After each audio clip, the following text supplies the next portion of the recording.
요한복음 14장 6절 말씀입니다.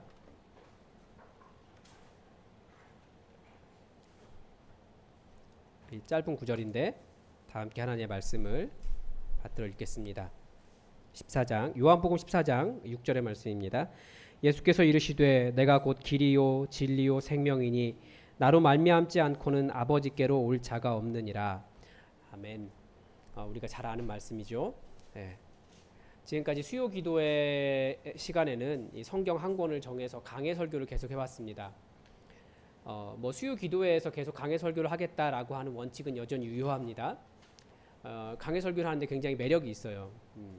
하나님의 말씀을 한 권씩 자세히 아는 그런 기쁨이 있지만, 그리고 이미 새벽 기도를 통해서 또 그런 일을 하고 있기 때문에 강해 설교를 잠깐 쉬고 몇 주간 신앙의 핵심에 대해서 우리가 잠깐 한번 생각해 보려고 합니다. 예수님은 하나님 나라를 말씀하셨습니다. 하나님 나라는 말 그대로 하나님의 통치가 이루어지는 나라입니다. 우리가 하나님 나라를 이해할 때 항상 이미, 그러나 아직 이 말을 이해하고 있어야 됩니다. 이미라고 하는 말은 하나님의 통치가 이루어지고 있어요. 그런데 또 반면에 그러나 아직이라고 하는 말은 뭔가 또 잘 안 이루어지는 답답함이 있다라는 겁니다. 여기서 핵심이 뭘까요? 이 하나님 나라를 이루는 그 핵심 안에 하나님을 믿는 사람들, 얼마나 그리스도인들이 하나님의 말씀을 잘 따라가느냐, 이것과 관계가 있습니다.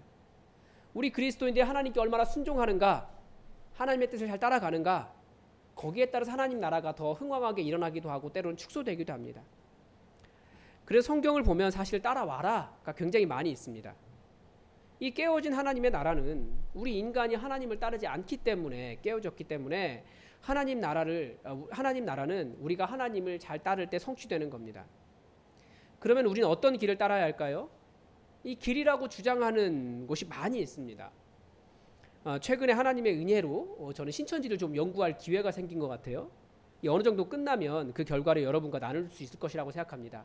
제가 신천지를 찾아갔다 이런 의미가 아니에요. 신천지 교육을 받고 있다 이런 의미가 아닙니다. 오해하지 마십시오. 신천지도 자기들을 따라와야 된다, 자기들 진리다라고 주장하는데 신천지의 핵심이 이 세 가지입니다. 여러분 이걸 기억하시고 신천지를 만나면 그것을 깨시기 바랍니다. 뭐냐면 신천지는 첫 번째 뭐라고 하냐면 말씀을 알아야 구원받는다라고 말합니다. 여러분 맞습니까? 우리 그리스도인들이 정확히 알아야 돼요. 말씀을 알아야 구원받는 것이 아니라 예수 그리스도를 믿어야 구원받습니다. 말씀을 아는 일은 예수 그리스도를 믿기 때문에 말씀을 따라가는 거지, 말씀을 알아서 예수 그리스도를 따라가는 게 아니에요. 이건 뭔가 서로 관계가 잘못됐어요. 물론 그 신천지가 그렇게 말씀을 이야기하는 이유가 있습니다.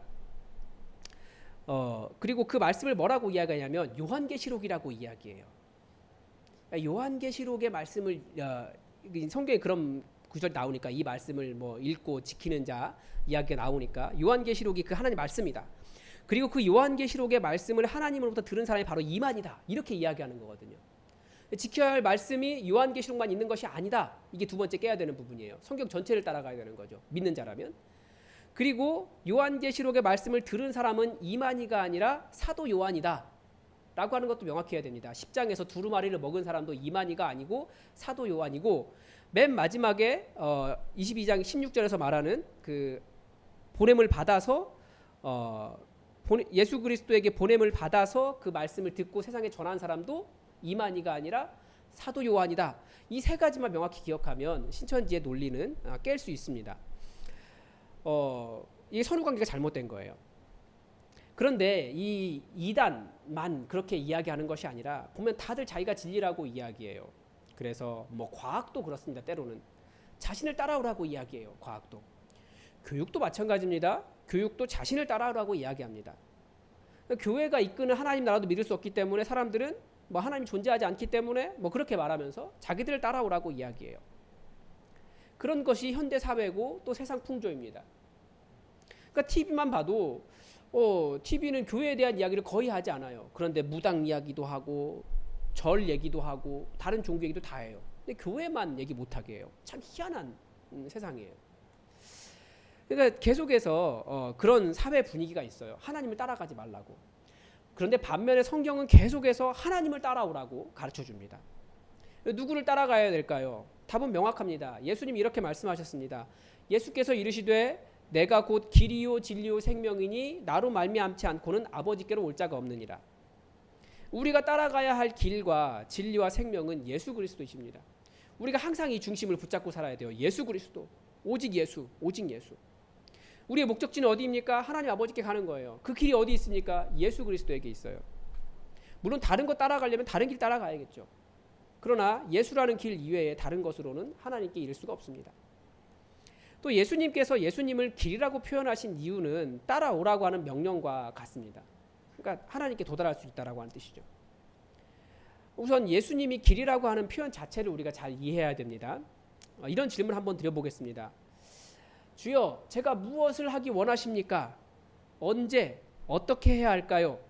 누구와 함께 해야 될까요? 이렇게 기도하십니까? 아니면 주여, 그저 한 번에 하나씩 제가 뭘 해야 할지 말씀해 주십시오. 그러면 순종하겠습니까? 우리가 사실 하는 기도가 다 섞여 있기 때문에 명확하게 잘 구분되지 않지만 우리는 주로 첫 번째 기도를 합니다. 언제 어떻게 해야 될지 내 머릿속에 이 로드맵이 다 그려져 있어야 돼요. 그런데 이 첫 번째 기도는 사실 예수라는 길을 걷겠다라고 말하는 것이 아니라 예수라는 지도를 따라가겠다라고 하는 말과 비슷합니다. 근데 예수라고 하는 길과 예수라고 하는 지도를 갖는 차이가 분명히 좀 있습니다. 약간의 어감 차이가 있어요. 그러니까 예수라는 길은 예수님 자체도 목적이에요. 근데 예수라고 하는 지도라고 이야기한다면 예수님은 약간 좀 빼고 자기가 가려고 하는 목적지에 더 가까울 가능성이 있어요. 목적지에 도달하기 위해서 예수를 이용할 가능성이 많이 있습니다. 약간 미묘한 차이가 있는 거죠. 그래서 교회 안에 약간 이런 혼란들이 있는데 예수님은 내가 길을 보여주겠다라고 말씀하신 것도 있습니다. 그러나 그리고 또 내가 지도를 주겠다, 인도하겠다라고 하는 것도 있지만 예수님은 첫 번째 내가 길이다. 그러니까 첫 번째로는 예수라는 길을 걸어야 된다라고 말씀하신 겁니다. 그러면 왜 우리는 예수라는 길을 걷기보다 예수라는 지도를 얻으려고 할까요? 예수님을 통해서 내가 가고 싶어하는 목적지가 다른 목적지가 있기 때문에 그렇습니다. 예수라는 길을 걸으면 우리 속에 무슨 고민이 생길까요? 내 인생 어떻게 되는 거지? 내 인생 없어지는 거 아니야? 아니면 내가 원하는 것을 얻을 수 있을까? 라고 하는 두려움이 있기 때문입니다. 그 말은 무슨 말이냐면 예수님을 이용해서 여전히 내 삶의 목표가 여호와 하나님 그분이 아니고 세상에서 얻는 좋은 것들이 목표가 될 가능성이 있고 여전히 내 삶의 주인이 나라는 사실을 보여줄 뿐입니다. 물론 세상에서 좋다고 말하는 것을 얻고자 하는 마음이 잘못됐다라고 성경은 가르쳐주지 않아요. 그것이 없을 때 그 마음은 가난한 것이기 때문에 가난을 없애야 된다라고 가르쳐줍니다. 저도 소위 훌륭하다는 목사님들처럼 저는 돈에 대해 관심이 없습니다. 큰 집에 대해 관심도 없습니다. 그런 말 하고 싶지도 않아요. 그건 저에 대한 포장입니다. 왜 관심이 없겠습니까? 좋아합니다. 좋은 차에 대한 욕심은 없는 것 같아요. 저는 잘 굴러다니기만 하면 돼요. 근데 아무튼 명예에도 관심이 없습니다. 라고 저를 포장하고도 싶지만 사실 그렇지 않아요. 그러나 그런 것들이 제 삶의 목표는 아닙니다. 그건 사역을 하기 위해서 조금 더 사역을 편안하게 하기 위해서 필요한 것들이지 그것이 삶의 목표가 아니에요. 우리의 목표는 뭐냐면 하루하루 주님 보여주시는 대로 예수라는 길을 걸어가는 것이 우리의 목표입니다. 그래서 그렇게 하다가 하나님께 도달하는 것이 우리의 목표예요. 그리스도인 누굽니까? 자신의 주권, 주인됨을 예수 그리스도에게 넘긴 사람들입니다. 그래서 예수님을 주님, 주인님, 하나님이라고 부르는 사람들입니다. 우리가 어떻게 나의 주인됨을 하나님께 내어드릴 수 있겠습니까? 이것은 멀리 나의 머릿속에 어떤 계획을 가지고 예수님께서 보여주시는 끝까지를 다 보고 가는 것이 아니라 사실 하루하루 순간순간 주시는 명령에 순종하는 겁니다. 멀리 가려고 하는 것이 아니라 보여주시는 한 발 앞까지만 걸어가는 겁니다. 그럴 때 우리가 전적으로 주님 의지하면서 주님이 이끄신 대로 걸어가는 거예요. 그럴 때 우리는 주님 일하면서 하나님의 뜻을 살아낼 수 있습니다. 그래서 사실 어떤 때는 가끔씩 우리가 가진 비전이 위험할 때가 있습니다. 한때 교회 메시지가 비전을 가져야 된다라고 우리의 마음을 뜨겁게 했을 때가 있었죠. 그런데 오히려 비전이 함정이 되기도 해요. 왜냐하면 자신이 세운 목표를 비전이라고 생각하면서 그 목표가 이루어지지 않으면 하나님께 실망했다고 이야기하고 하나님께서 내 기도 듣지 않으셨다고 이야기하고 하나님을 원망하는 일이 발생하더라는 겁니다. 예수님이 거기로 가라고 말씀하신 것이 아닌데 자기가 세우는 비전 때문에 이건 하나님의 뜻이 이루어지지 않았어 하고 이상한 이야기를 하더라는 거예요. 그건 바로 우리의 비전은 딱 하나입니다. 사실은 내가 가려고 하는 목표가 아니라 예수 그리스도라는 길을 걷겠다. 그거 자체가 우리의 비전이에요. 그래서 내 꿈을 이루기 위해서, 내 비전을 이루기 위해서 예수님을 이용하기도 하더라는 거죠. 그런 오해가 발생해요. 때로는 하나님께서 거기까지다라고 말씀하시면 아멘 하면 순종할 줄 알아야 됩니다. 제가 아는 어떤 전도사님 중에 계속 하나님의 뜻을 이야기하시는 분이 계셨어요. 근데 이분이 선교사로 나가려고 하는데 자기는 이쪽 나라의 선교사로 가려고 했습니다. 근데 하나님께서 열어주지 않는 거예요. 그래서 오히려 이쪽을 가라고 말씀하시는데 이걸 순종을 못해서 계속 이건 하나님 뜻 아닙니다 라고 그렇게 버티는 것을 보았습니다. 때로는 그런데 하나님께서 이쪽 말고 이쪽으로 가라 그러시면 순종해야 되는 것이 그리스도인이라는 거예요. 자기의 비전이라고 말하는 것이 때로는 하나님의 뜻을 이루지 못하는 자기의 걸림돌이 될 수 있습니다. 우리는 그래서 바로 한 걸음을 인도하시는 예수님을 따라가면서 또 예수라는 길을 걸어갈 때 비로소 하나님 나라, 하나님의 비전을 성취할 수 있습니다. 그래서 그리스도인의 삶을 뭐라고 이야기하냐면 믿음으로 행하고 보이는 대로 행하지 않는 삶이라고 말씀을 드렸습니다. 우리가 믿음의 삶을 이야기할 때 항상 누구를 이야기합니까? 아브라함 이야기 많이 합니다. 여호와께서 아브라함에게 이르시되 너는 너의 고향과 친척과 아버지의 집을 떠나 내가 내게 보여줄 땅으로 가라. 내가 너로 큰 민족을 이루고 내게 복을 주어 내 이름을 창대하게 하리니 너는 복이 될지라. 아주 우리가 잘 아는 말씀이죠. 하나님께서 아브라함에게 하신 말씀은 무엇이었습니까? 떠나라 였습니다. 어디로 가야 했습니까? 내가 내게 지시할 땅으로 가라 였습니다. 사실 이 명령은 인간의 관점으로는 순종하기 어려운 말씀이에요. 여러분 아무것도 없는 곳으로 그냥 가라라고 말하면 우리 갈 수 있습니까? 어디로 가야 하는지도 사실 명확하게 보이지 않고 그 상태는 아직 명확한 게 없었어요. 일어나라고 가라고 말했을 뿐입니다.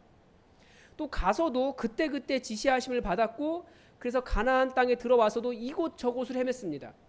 자기의 땅이 없었어요. 정착하지도 못했고요. 아내가 죽었는데 아내를 장사할 땅도 제대로 없었습니다. 그래도 아브라함의 인생은 믿음의 조상이었고 그 인생은 성공한 인생이었습니다. 즉 성공이 무엇입니까? 성공의 기준이 무엇입니까? 하나님께 주신 명령, 내가 내게 지시할 땅으로 그 명령을 충성한 것, 그것이 하나님께서 주신 뜻을 이루는 삶이기 때문에 그렇습니다. 그래서 아브라함의 삶은 성공한 삶이에요. 하나님의 명령을 이룬 삶이었기 때문에 내가 원하는 것, 내가 원하는 자손, 내가 원하는 땅, 이거 사실 다 못 줄 수도 있어요. 그러나 명령을 순종했다면, 하나님의 뜻 순종했다면 그것이 성공한 인생이라는 겁니다. 그런데 이런 아브라함에게도 실패한 것이 있었습니다. 하나님께서 아브라함에게 가라라고 명령하시면서 내가 너로 큰 민족을 이루고 내게 복을 주어 내 이름을 창대하게 하겠다라고 하는 비전을 주셨어요. 그래서 아브라함은 이 비전을 위해서 자신이 이 비전을 이루려고 시도를 합니다. 하나님께서 주신 비전이니까 내가 어떻게든지 이루어야 되는 거 아닙니까? 라고 항변할 수 있었을 것 같아요. 그런데 그 방법조차도 하나님의 뜻에 순종하는 것이 아니면 내가 하나님의 비전을 이루려고 한 것조차도 문제가 될 수 있다는 거예요. 무슨 일입니까? 하나님께서 아들을 주시지 않으니까, 분명히 큰 민족을 이룬다고 하셨는데 그러면 아들을 주셔야 하지 않겠습니까? 그래서 아들을 주시지 않으니까 아내 사라의 몸종인 이집트 여인 하갈에게 들어가서 자손을 얻으려고 한 것입니다. 하나님께서 주신 비전이니까 하나님의 뜻대로 하나님의 인도를 받아야 했는데, 그러나 자신이 자신의 그림, 자신의 지도, 자신의 계획, 자신의 설계로 하나님의 뜻을, 하나님의 비전을 이루려고 한 잘못이 있다는 거예요. 이게 미묘하죠. 우리가 잘 알아야 돼요. 이스마엘을 얻었으니까 성공입니까? 이스마엘을 통해서 큰 민족을 또 이뤘으니까 성공입니까? 아니라고 말하는 거죠. 하나님께 주신 약속이라고 할지라도 자신의 방법으로, 그러니까 하나님께 주신 약속을 성취한 것도 하나님 나라를 위한 열심이 아니라는 거예요. 그건 자기의 열심이라는 거예요. 자기의 비전이었다는 거죠. 참 어렵죠. 이것을 미묘하게 분별하는 게. 하나님은 하나님의 계획을 눈에 보이는 것이 아니라 믿음으로 성취하기를 원하십니다. 실제로 하나님은 많은 경우에 그저 따라오라 라고 하면서 그 한마디로 사람을 부르십니다. 예수님께서 제 아들을 부르실 때도 물론 사람 낚는 어부라는 비전을 주셨지만 부르신 한마디는 딱 한마디였습니다. 나를 따라오라. 제자들은 그래서 어떻게 했습니까? 자기의 생계를 포기해야 됐어요. 그물을 버려야 됐고요. 가족도 버려야 됐습니다. 아버지를 배와 종들과 함께 놔두고 나왔습니다. 자신들의 미래가 어디로 가는지도 몰랐어요.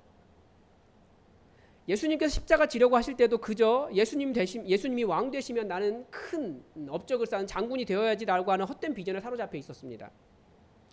그건 자기의 비전이었어요. 그러나 예수님을 따르는 제자가 되었기 때문에 하나님은 그들을 하나님 나라를 세우는 또 다른 멋있는 삶으로 그들을 인도해 주셨습니다. 여러분, 우리가 여기에 교회를 세우면서 우리는 어떻게 될 줄 알고 여기에 나오셨습니까? 우리 머릿속에 그린 그림이 있습니까?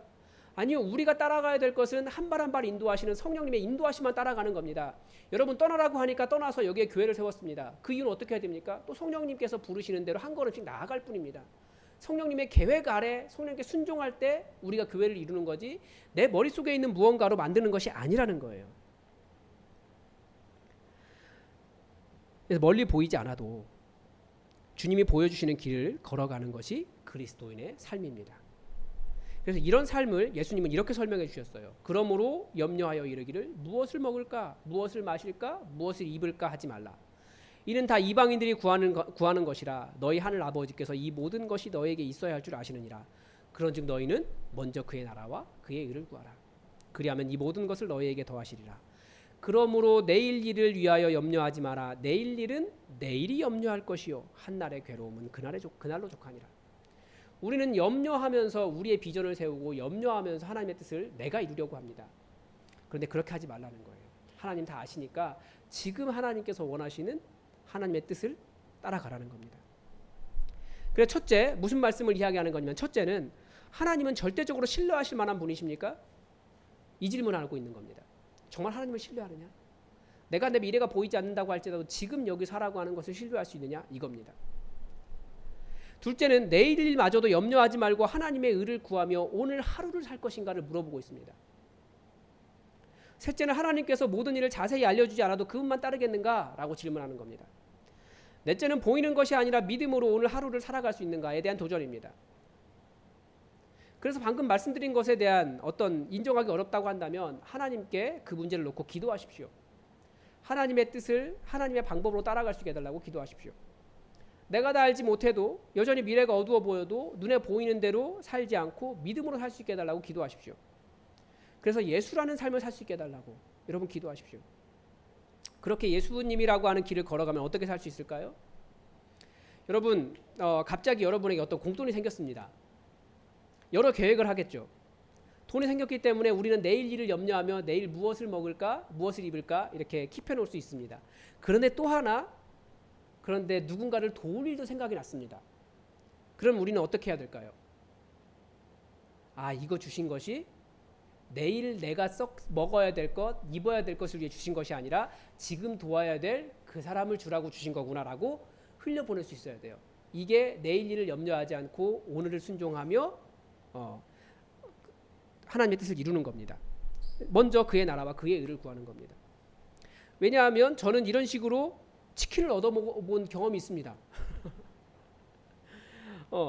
저에게도 그렇게 하나님 나라가 이루어지더라고요. 그리고 저도 그렇게 받은 것을 바로 이 사람에게 필요하구나 라고 흘려보냈더니 천국이 이루어지더라고요. 또 목회자로서 누군가에게 전화해야겠다라고 하는 간절한 마음이 들 때가 있습니다. 지금 해야 될 일은 할 일이 굉장히 많아요. 바빠요. 그런데도 전화를 해야겠다라는 간절한 마음이 일어나면 그때 전화해보면 다른 이유가 있습니다. 전화를 하게 하신 이유가 있더라고요. 저도 이 교회로 하나님께서 인도해 주셨기 때문에 순종해서 이 예수품안교회 담임 목사가 되었습니다. 춘천에 연구가 있어서가 아니라 그저 순종할 뿐이에요. 그래서 하나님의 선하신 일을 기대하면서 주님께서 부르시는 길을 걸어갈 뿐입니다. 미래가 있어서, 미래가 밝히 보여서, 아니 무엇인가 계획할 수 있어서 오른 것이 아니라 지금 부르심에 순종하면서 가는 겁니다. 그래서 예수님의 길을 걸으면 우리도 천국 만들 수 있어요. 우리가 함께 하나님의 나라를 만들어 가야 되는데 우리는 항상 미래에 대한 계획, 내일 일에 대한 염려 때문에 그거 할 수 없다고, 지금 시간 내지 못한다고, 지금 물질 내놓지 못한다고 우리는 그렇게 생각합니다. 그러나 지금 부르시면 아멘하고 순종하는 게 그리스도의 삶이고, 그럴 때 하나님 나라가 이루어진다는 겁니다.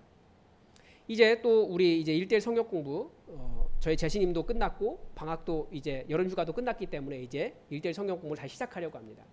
복음 전하는 일을 하려고 해요. 복음 전하는 일을 익숙하게 하려고 합니다. 내가 먼저 복음을 알아야 되고 복음을 전해보려고 합니다. 그런데 어떤 어려움이 있을까요? 다들 내일 일을 염려해요. 내가 시간이 안 됩니다. 혹은 내가 어떤 계획이 있습니다. 지금은 순종할 수 없습니다. 라고 말하는데, 그런 하나님의 나라도 지금 부르실 때 아멘 하고 순종할 때 하나님 나라가 이루어진다는 겁니다.